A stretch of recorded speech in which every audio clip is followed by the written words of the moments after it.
Hey guys, how's it going? We have a few things to do in the garden today. Shocker, right? I also need to run into town, and I would like to get some wire baskets today. I need to get them. They need to happen in my garden just so I don't deal with mold damage or vole damage or gopher damage or anybody's damage on the roots of my plants anymore. We are going to plant two things today. We're going to plant a mondo grass right here. That one's called Bad Hair Day, and I really like that one. It's kind of short and just kind of a good one to just kind of like tuck in the landscape. And then we are also going to tuck in this campanula right here. This is called Dickinson's Gold, and it's hardy in zones 4 through 9. It gets 3 to 6 inches, and then it just kind of spreads. And it's a good little like ground cover for in the garden. And I would like to tuck it in over by this boulder that's over here, but I have a feeling that the coleus are a little crazy. They're definitely a little crazy. So my plan was to tuck it in right back there, which I mean I could still definitely do. I want it tucked in this little area, but I think it might struggle. I think I should not do that because like I even planted all of that in there, and look, I mean it's grown and it's like filled in that area, but you can see how sparse it is, and it's definitely struggling. That's the Australian violets, so they just kind of like are ground cover and they just kind of spread, but they are struggling down there because I don't think they get any light at all.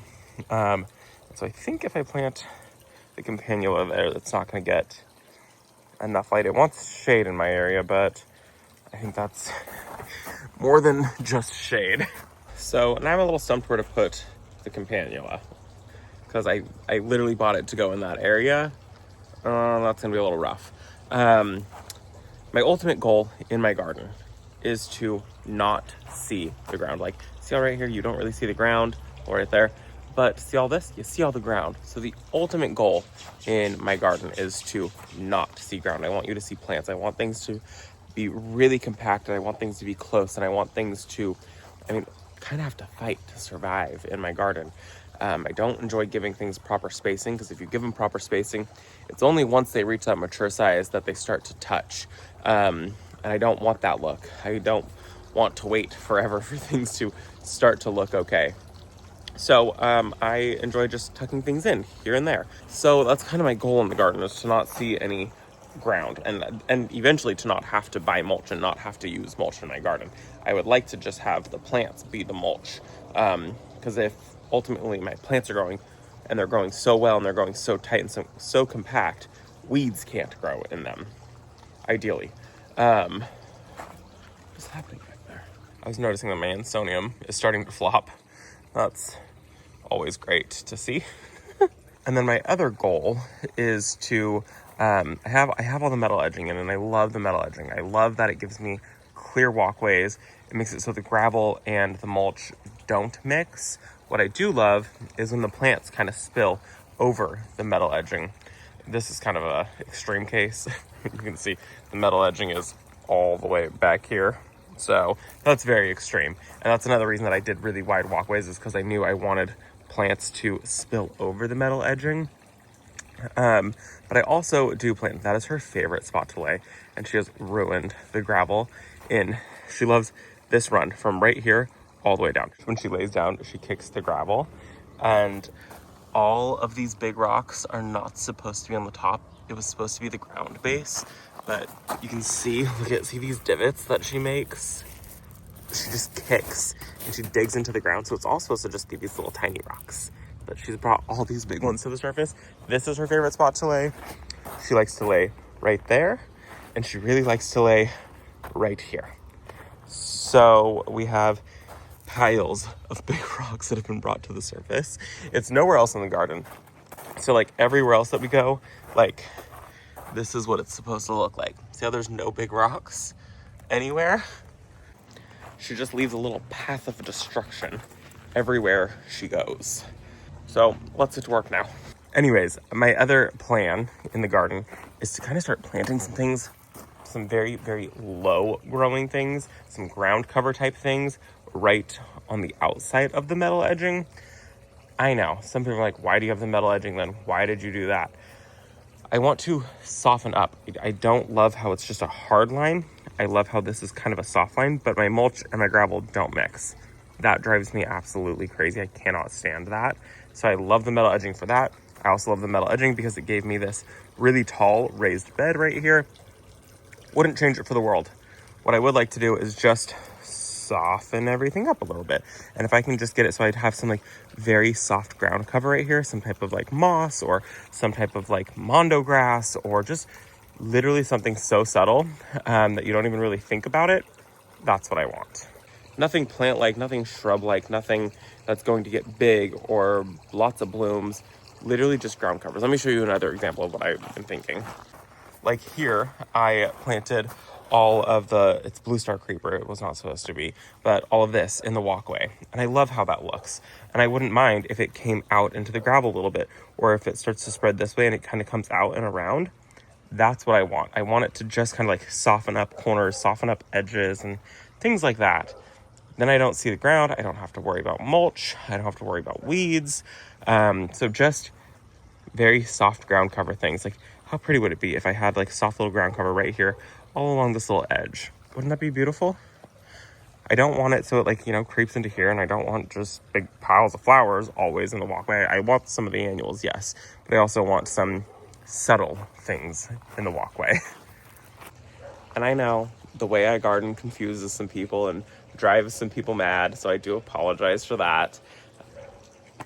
I don't know. I don't think there's any rules in gardening. And if somebody tells you there are rules in gardening, they're a liar. Let's try and find some spots for those 2 plants. And then I also desperately need to start my sweet peas. They've been soaking. It hasn't been 24 hours. It's probably been about 15 hours that they've been soaking. And so I need to get those potted up today. And I'm very excited because that is my first seeds of the season.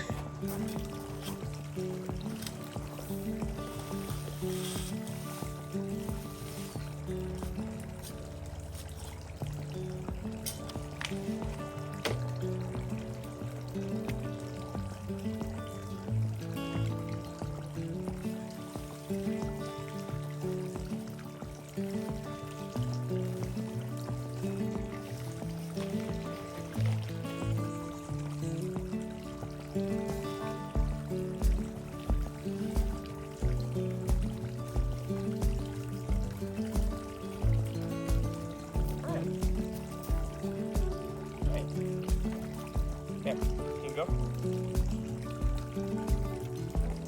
What are you eating?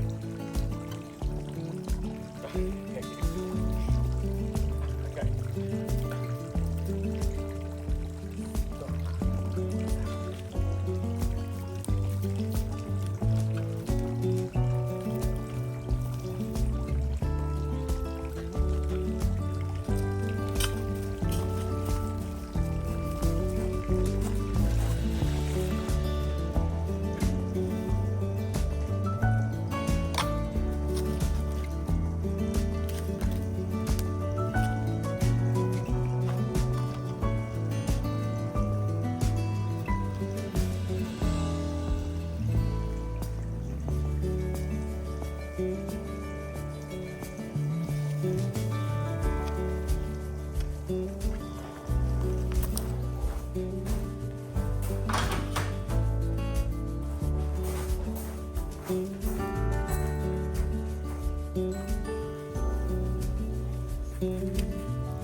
Cam, you're not supposed to be in here. Go. Out. Out. Freya, out.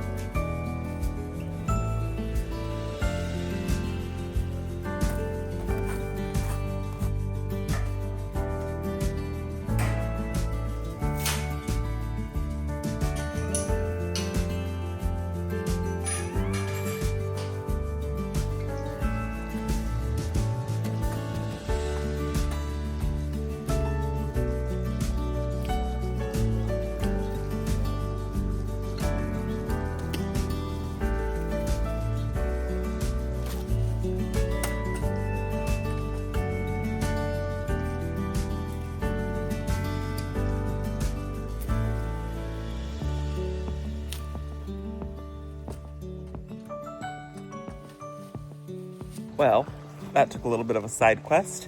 Pulled some pokeweed. I had a whole bunch coming up on our side of the fence. And then I just cut back the pieces that were just barely hanging over the fence. I don't mind the look of it. I actually do like the look of it. And I think the berries are very beautiful. I just don't want it in my garden. So I love that my neighbors have it. It is, I think it's poisonous. Maybe it's toxic. I don't know. If your pets eat it, pull it from your garden. You definitely don't want this. I don't want it hanging over the fence because then it drops berries. Technically, the dogs could eat the berries. They never have once. And there's been years that we've had this stuff coming up in our garden. It's never been an issue for us. But they also make a mess. The berries stain. And so I don't want that to happen either. So I tried to get out here when the berries are still green and I try to pull it. And it seems to not be an issue. But I don't mind the look of it. Like, I don't think that's bad at all. And I do like the berries. They're like a purple red color. They're really, really pretty. I mean, you can see the berries. See how pretty that is? They're really pretty. I just don't want them in my garden. So I appreciate the borrowed view.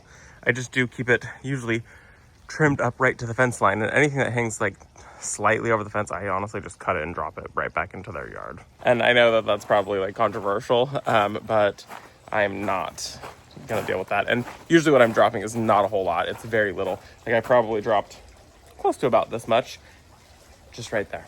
I think it'll be fine.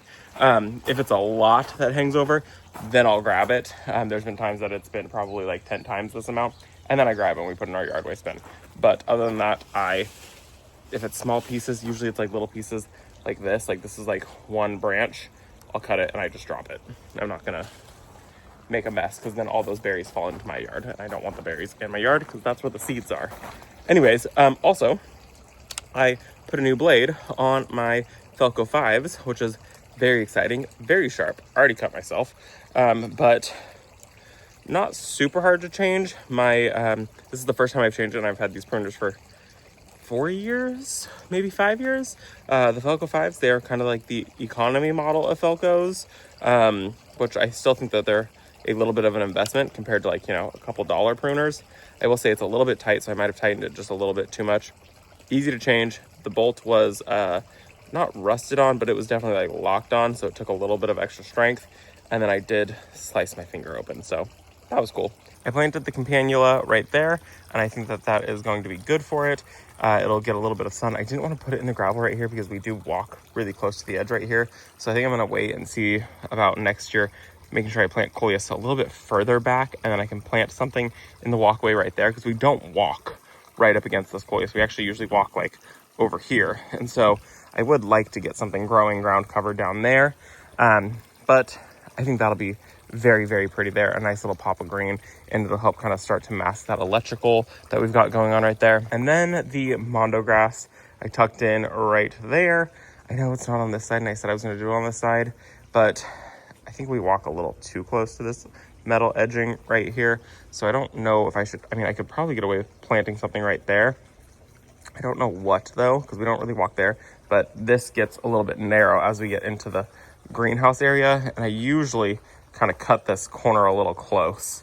Like usually my direct path is like right here, like this. So like we don't really walk right there. I literally just walk doop, just like that. So I think planting it here might have been, planting it on that side is fine. Planting it on this side was wrong, but I would like to get something on, I think on this side, but that'll be after I figure out what I'm doing right there.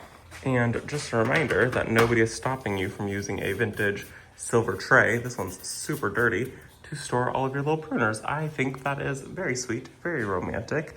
And also, look at the dahlia that I brought in. How beautiful is that? That is Cafe au Lait, and one of you guys had sent me that one, and it's been fabulous. So I grabbed my stuff for my sweet peas, my tray, and my container. And I gotta rinse them off really quick because they're very, very dirty. Today's kind of one of those days that I just don't have a whole lot of motivation to do anything, which is a real big bummer because it is gonna be a cool day. I think it's gonna be like in the 70s today, like high 70s. It's not even gonna hit 80 degrees today, which should be a day that I wanna be in the garden and that I just wanna like film, but I just kind of wanna sit. I just wanna sit in the garden. I just sat in the greenhouse for like half hour and just kind of like sat there. Just like scrolled on my phone. Brent brought me a drink, which was really nice. And my drink of choice right now is Shirley Temple's. I've been drinking Shirley Temple's for probably close to 2.5 months now.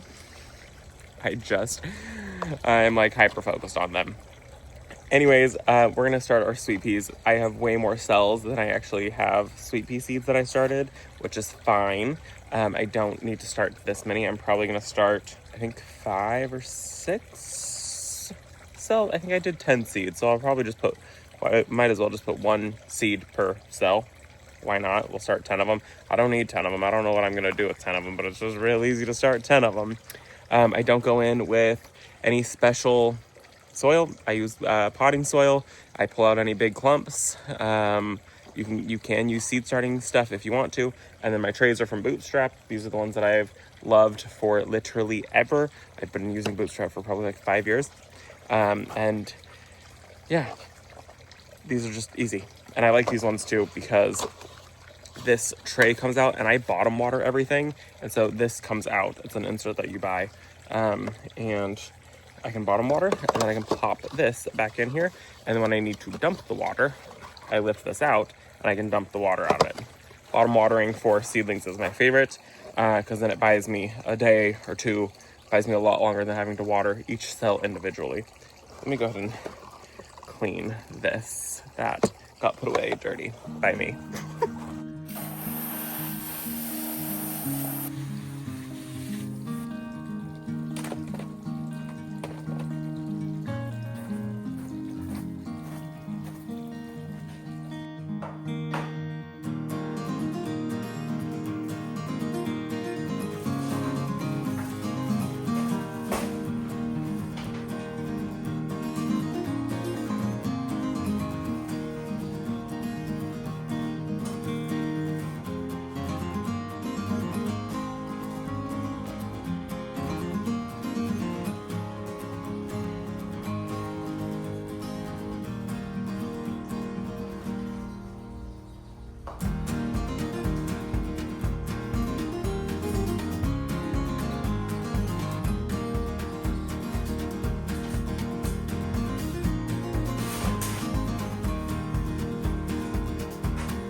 And just like that, sweet peas are started.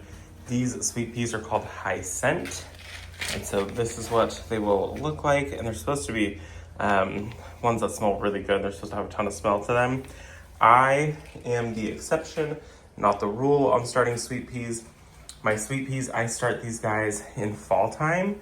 And I plant them in the fall time. So that way I get a good show in the spring because we don't get cold here. And sweet peas can handle some cold. They can't handle like freezing temperatures, but they can handle our occasional day that gets down to like maybe 25 degrees here and there, if that. And so I plant them in the fall time, and then they take off really well, and I get a show in the springtime where like people are getting their sweet peas like very late spring and like into the summer. We don't get that here. They die. So these are ones that I plant in the fall time. And so I start them now. I'm honestly probably a little bit late to the game. I probably could have started them a couple weeks ago, but it is what it is. And you're probably also wondering, Robbie, why did you fill up the entire tray with soil? Because I do have a seed order coming, and when that seed order comes, I can just pop those right into that tray right there. And I'm hoping that in the next week, I can get some type of like table or something for in here. I would like to find some type of shelving, so that way I can put all of my little seed trays on some shelving, because I plan to be able to start a bunch of seeds this year, but I just need the shelving, because right now it's just sitting on the wall of the greenhouse. So we'll see how that goes. Anyways, I'm gonna run into town. I need to go get those wire pots, because I don't want to put anything in the greenhouse. I don't want to put anything in the garden without those wire pots. And I've got some perennials that I would really like to get in the garden. I've got some ansonium, and I have some ironweed. This one called Prairie Princess. It's so beautiful. I saw it at Walter's Gardens. I have one in my garden, but the ones I saw at, oh my gosh. Are you kidding me? Are you kidding me? Look at it. Isn't that so cool? There was just 5 of them. There's 4 right now. I love, because I can hear them from the greenhouse. They're right there. And I absolutely love it. I'm so glad we positioned the greenhouse where we positioned it. There's 6 birds in there now. Oh my gosh. So anyways, I'm gonna run into town so I can go get the perennials planted in baskets, because we're dealing with gophers, voles, moles, all the things that disrupt or eat roots on plants, and I am losing things. So I'm not gonna be putting things in the garden anymore. Any perennial or annual, small perennial, I'm gonna put in a wire basket just to save them. Anyways, I hope that you guys enjoyed this video. Thank you guys so much for hanging out with me today, and I will see you all in the next one. Goodbye.